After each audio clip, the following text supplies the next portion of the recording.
नमस्कार दोस्तों।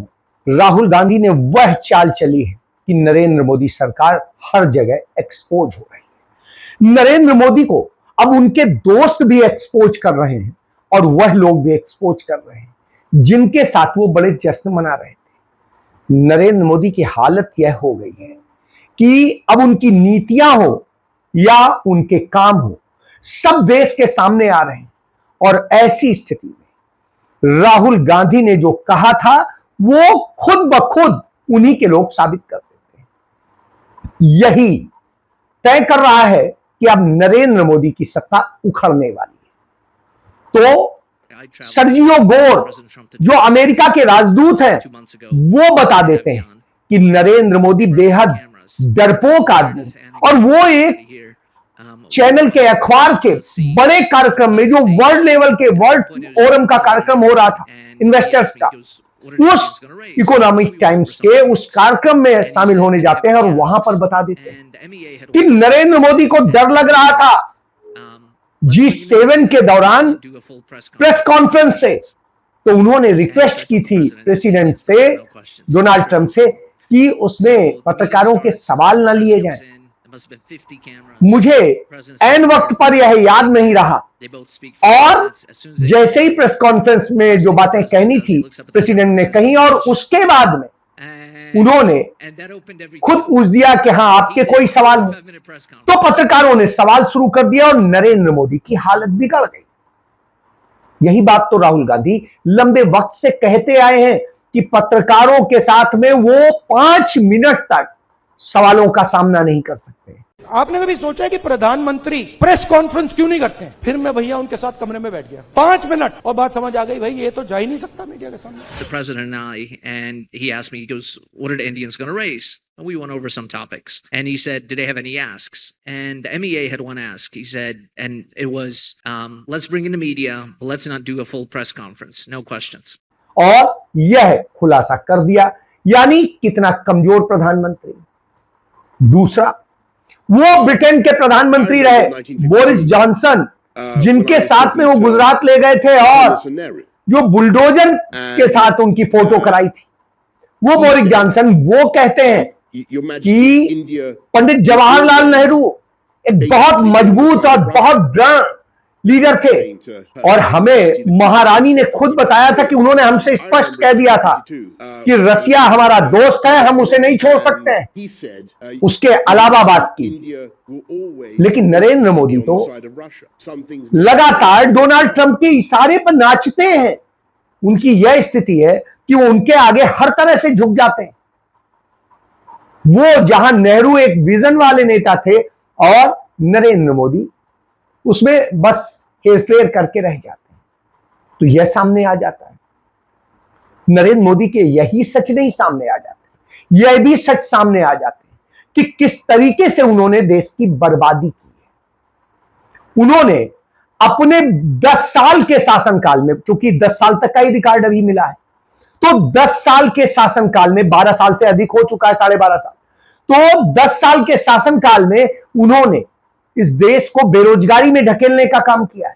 खुद केंद्र सरकार में खाली पदों की वो बिल्कुल डबल हो चुकी है और करीब 8.25 लाख स्वीकृत पद खाली पड़े हुए।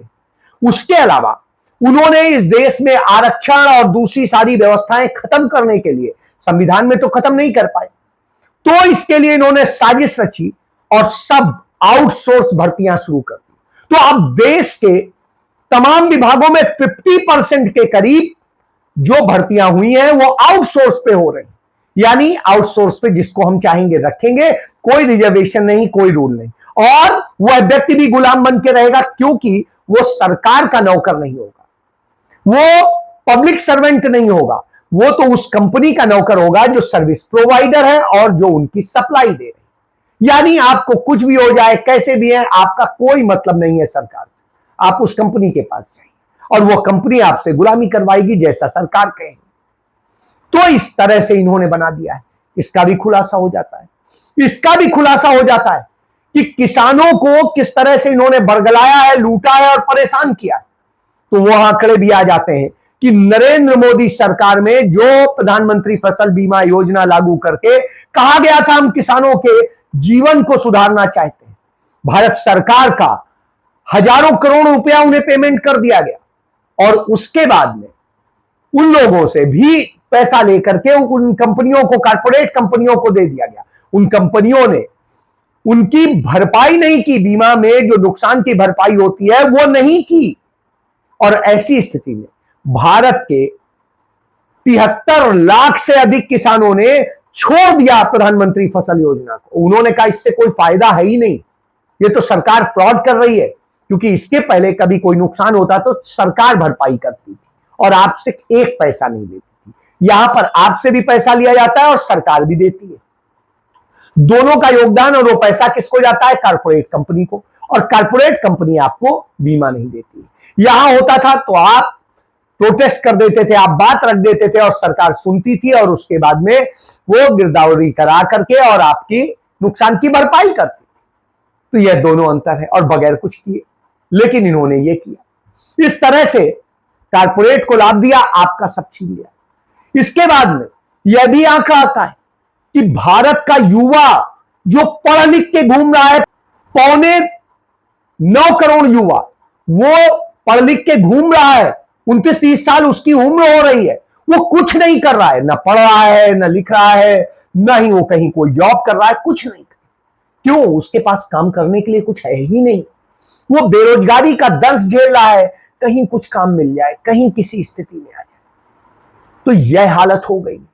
सरकार जो फ्रॉड करती है, जो कहती है वो बहुत बड़ी राष्ट्रवादी है, वो बहुत बड़ी नारी शक्ति को पसंद करती है, उसके सशक्तिकरण चाहती है, तो उसका भी चेहरा बेनकाब राहुल गांधी करवा रहे। और वह भी सामने आ जाता है जब राहुल गांधी पहले ऐसे नेता बन के उभरते हैं जो सरेआम मंच से पितृसत्तात्मक समाज पर हमला करते हैं और बताते हैं जो इसकी जड़ में है मनुस्मृति, जिसने यह बताया है कि महिलाएं गुलाम रहेंगी पुरुषों की, चाहे वो पिता के रूप में हो, चाहे वो जो है पति के रूप में हो, चाहे बेटे के रूप में हो, उनकी गुलामी करेंगी उन महिलाएं। और उसके बाद में यदि पति मर गया तो उसे जिंदगी भर ऐसे खाके, सिर्फ जीने भर के लिए कंदमूल फल खाके अपनी जिंदगी काटनी होगी, और वह जिंदगी गुजारनी होगी जो कठिन से कठिन हो।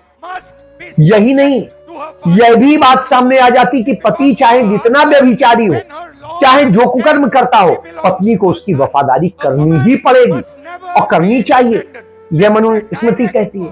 तो जो मनुस्मृति यह कहती है, उसी मनुस्मृति का राहुल गांधी ने विरोध किया और कहा कि महिलाओं को उनका हक होना चाहिए, वो हिजाब पहनेंगी या नहीं पहनेंगी उनका फैसला होना चाहिए, वो पल्लू करेंगी या नहीं करेंगी उनका फैसला होना चाहिए, वो स्वतंत्र तौर पे घर से निकलेंगी ये उनका फैसला होना चाहिए, वो क्या पढ़ेंगी ये उनका फैसला होना चाहिए, वो क्या खाएंगी उनका फैसला होना चाहिए, और यदि बालिग है तो वही फैसला कर सकती है कि उनको अपना जीवन साथी कब और कैसा चाहिए, कौन चाहिए। यानी सब कुछ तय करने का अधिकार उसका अपना है, क्योंकि वह स्वतंत्र है, वो गुलाम नहीं है। भारत का संविधान उसे पूरी स्वतंत्रता देता है, जितनी पुरुष को देता है उससे कम नहीं देता, और महिलाएं कम सशक्त नहीं है, वो उनसे ज्यादा सशक्त हैं, ज्यादा समझदार, बशर्ते वो अवेयर होकर अपने अधिकारों के लिए खड़ी हो। मुझे लगता है मनुस्मृति तो सबसे आखिरी में आनी चाहिए। जब आप राहुल गांधी जी बात करते हैं अध्याय 5 श्लोक 3 की, तो उसमें बात है कि पिता रक्षति कौमारे भर्ती रक्षति यौवनते रक्षन्ति स्थायित्वे पुत्रः स्त्री स्वात्र महर्ति। मतलब पिता करे बचपन में रक्षा, पति करे यौवन में रक्षा, पुत्र करे बुढ़ापे में रक्षा, पर पत्नी का कोई स्वतंत्र। से मनुस्मृति पे आती हूँ क्योंकि मैं चाहती नहीं थी। आज जब कल देश की पॉलिटिकल हिस्ट्री में टर्न पॉइंट आया, पहली बार राजनेता ने महिलाओं के साथ सशक्त बात की है, पहली बार महिलाओं को एक वोट बैंक से ऊपर देखकर उनके अस्तित्व की बात की। आपने मनुस्मृति का जिक्र छेड़ा है तो मैं मनुस्मृति को ही कोट करूंगी। अध्याय 9 श्लोक 14 और 15 इसमें कहती है कि कामुक प्रवृत्ति, चंचल स्वभाव और स्नेहहीन प्रकृति के कारण महिलाओं की कितनी भी सुरक्षा करती जाए वे अपने पति के साथ बेवफाई करती है। श्लोक भी पढ़ के बता सकती हूँ आपको। अध्याय 5 श्लोक 160 कामं तो क्षिपर दे पुष्प मूल फल शुभ न तो नामापि गयात पत्यो प्रेते प्रस्तु। पति की मृत्यु के बाद विधवा स्त्री को फूल फल और मूल खाकर शरीर को कष्ट देना चाहिए अपने आखिरी वक्त तक। 5 एक श्लोक 154 श्लोक है, विशीला कामृति गुणैवा परिवर्जिता। पति चाहे चरित्रहीन, अन्य स्त्रियों पे आसक्त हो या उसमें किसी भी प्रकार का गुण ना हो, फिर भी एक पतिव्रत स्त्री को अपने पति की सेवा करना चाहिए। मैं आपकी बात समझ गया, मगर अगर मैं ये बात करूंगी कि मैं एक महिला हूं, मैं चाहती हूँ कि मैं महिलाओं की बात सशक्ति कर सकते हैं, मत बनाइए हमें देवी। अगर एनसीआरबी में ये आंकड़े हैं कि हर घंटे 8 रेप हो रहे, तो मत बनाइए देवी, मत करिए पूजा। आप इस देश की सुरक्षा व्यवस्था करिए। आज जब इन्होंने जब कल ये आंकड़े दिए हैं कि NFHS 2021 कहता है कि 80% लड़कियां हिंसा का शिकार करती, मत बनाइए देवी। आप देवी बनाएंगे और आप हमारे बलात्कार मालाओं से स्वागत करेंगे, नहीं चाहिए। आप देवी बनाएंगे और हमारे ही बलात्कारियों को 700 बार पैरोल मिलेगी, नहीं चाहिए। तो तुरंत भारतीय जनता पार्टी RSS के लोग बौखला जाते हैं, राहुल गांधी पे हमला करने लगते हैं, बताने लगते हैं कि मनु स्मृति ऐसी है, मनु स्मृति वैसी है। वो स्मृति ईरानी जो अमेठी से बेइज्जत करके भगाई गई, वो पार्टी से भी गायब कर दी गई थी, अब वो 2 साल बाद फिर वापस आई है पार्टी में, 2.25 साल बाद। और उसके बाद में उसकी यह स्थिति है, आते ही वो राहुल गांधी को उसने टारगेट करना शुरू कर दिया, कभी किसी बात पे, कभी किसी बात पे। तो अब वो मनुस्मृति पे कह रही है। राहुल गांधी क्या जाने? हाँ, राहुल गांधी नहीं जानते, उन्हें जानने की जरूरत भी नहीं, लेकिन वो उतना जानते हैं जितना जरूरी है। तो वो उन्होंने जिक्र किया और नारी के अधिकार की बात की, उसकी समानता की बात, उसके हक की बात। और जब वो यह करते हैं तो इनको तकलीफ होती है। तो आदित्यनाथ कहता है कि राहुल गांधी को कुछ पता ही नहीं है, वो नहीं मानते हैं, मत माने, लेकिन अपमान कर रहे हैं। क्या अपमान किया भाई? उसमें जो लिखा है उसी का उन्होंने वर्णन किया और वो कोई गलत नहीं किया। तो अब आप समझ लीजिए, जो चीज उन्होंने कही वही है और वही उन्होंने बताई। जब राहुल गांधी बताते हैं तो आदित्यनाथ को तकलीफ हो रही। तकलीफ की वजह है क्योंकि ये सब मनुष्यता ही चाहते थे। आप याद करिए, जब भारत का संविधान बना तो RSS भी और हिंदू महासभा ने संविधान की प्रतियां जलाई, पंडित जवाहरलाल नेहरू और डॉक्टर भीमराव अंबेडकर के पुतले जलाए और कहा ये इसलिए जला रहे हैं क्योंकि इस संविधान में मनुसंहिता का नहीं, मनुस्मृति का नहीं। तो अब आप सोचिए, मनुस्मृति इनके लिए जरूरी है, नारी अधिकार जरूरी नहीं है, दूसरे लोगों के अधिकार जरूरी नहीं। तो ये हिमायती थे, लेकिन जब जनता का देखा इन्होंने दबाव उल्टा है तो इन्होंने तुरंत सरेंडर कर दिया, कुछ नहीं बोलने लगे। जैसे सावरकर और गोडसे जब फंसा गांधी जी की हत्या के मामले में तो कहने लगे नहीं, हमारा उनसे कोई संबंध ही नहीं। और बाद में आज पूज रहे हैं, आप खुद देख रहे हैं किस तरह से गोडसे को और सावरकर को बड़ा महान बताते घूमते हैं। तो यह आप समझ सकते हैं कि इस तरीके से यह करते हैं। तो राहुल गांधी ने यही इनका चेहरा बेनकाब कर दिया, जो मनुस्मृति के उन तमाम सारी बातों का जिक्र करके जो उसमें लिखी हुई है। उसके बाद में इन सब की पूरी बौखलाहट है।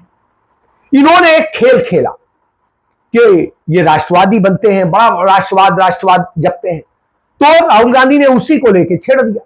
तो इन्होंने वंदे मातरम को लेकर के एक संविधान के सभा के खिलाफ, यानी जो डॉक्टर भीमराव अंबेडकर सहित सभी लोगों ने मिलकर बनाया था कि भारत का राष्ट्रगीत वंदे मातरम के सिर्फ 2 ही छंद होंगे और वही छंद होंगे जो मूल रूप से 1870 के दशक में लिखे गए थे। तो जब वो उसी को एडॉप्ट करते हैं और उसको लेकर के ये उसको बदल करके वो 6 छंद करते हैं जो आनंद मठ उपन्यास में लिखे थे, तो राहुल गांधी उसको भी एक्सपोज करने का बीड़ा उठाते हैं। और उसके लिए CWC में फैसला होता है कि हम वही गाएंगे जो राष्ट्र की आजादी का गीत था, वो वंदे मातरम। हम वही वंदे मातरम गाएंगे जो हमारे देश के महान महापुरुषों ने चुना था। हम वही वंदे मातरम गाएंगे जो हमारी संविधान सभा ने डॉक्टर अंबेडकर ने के नेतृत्व में स्वीकार किया। तो इन्हें परेशानी हो जाती है, तमाम बातें करने लगते हैं। तब फिर राहुल गांधी के लोग निकाल के ले आते हैं वो सच जिससे ये डरते हैं। तो वो सच क्या है? आनंद मठ के वो पेज जिनमें लिखा है कि सनातन धर्म भारत में, वही महात्मा जो उसके हीरो हैं, वो कहते हैं कि सनातन धर्म इस देश में तभी हो सकता है जब हम अंग्रेजों को राजा माने। अंग्रेजों की राज सत्ता को स्वीकार करें, उनको अपना पिता मान लें। जी, ये बताते हैं। और यही नहीं, वो यह भी बताते हैं कि तमाम आपका जीवन अच्छा तभी हो सकता है जब आप अंग्रेजी हुकूमत को मानेंगे और उसके साथ रहेंगे। और इस तरीके से वो तमाम सारी चीजें वकालत करता है वो ग्रंथ कि अंग्रेजी हुकूमत सबसे अच्छी है, उसका आप रक्षा कीजिए और आप उसके साथ खड़े होइए।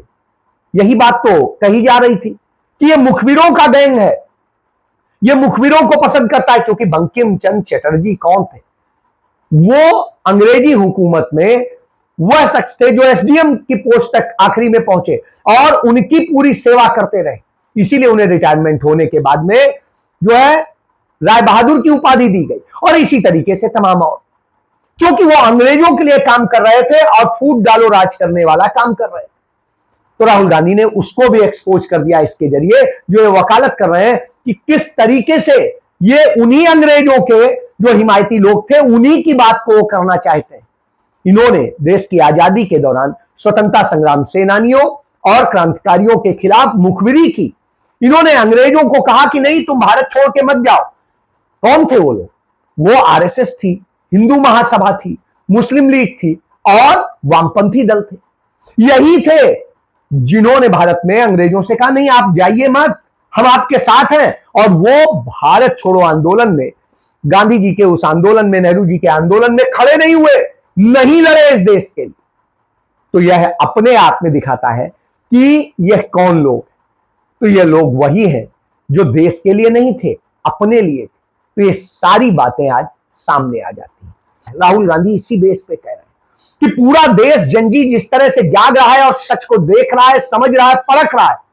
और वो अब जब परख रहा है तो राहुल गांधी को अपना बैटमैन मानता है, real Batman, live real Batman, यानी जो मददगार है दूसरों का और वो गार्जियन के तौर पे काम करता है। और वही जनजी है मान रहा है कि हमारा भविष्य राहुल गांधी के हाथ में ही सुरक्षित है। तो आज वो पूरे देश में जो है अलग जगा रहा है। और जब अलग जगाता है, वो जाग रहा है। और राहुल गांधी के लिए 20 करोड़ सोशल मीडिया इन्फ्लुएंसर अपने मन से, अपने पैसे से उनकी बात को उठा रहे हैं और बता रहे हैं। वही तो घबराहट। इसी बेस पे तो राहुल गांधी ने कहा था नरेंद्र मोदी की सत्ता ज्यादा दिनों की नहीं है।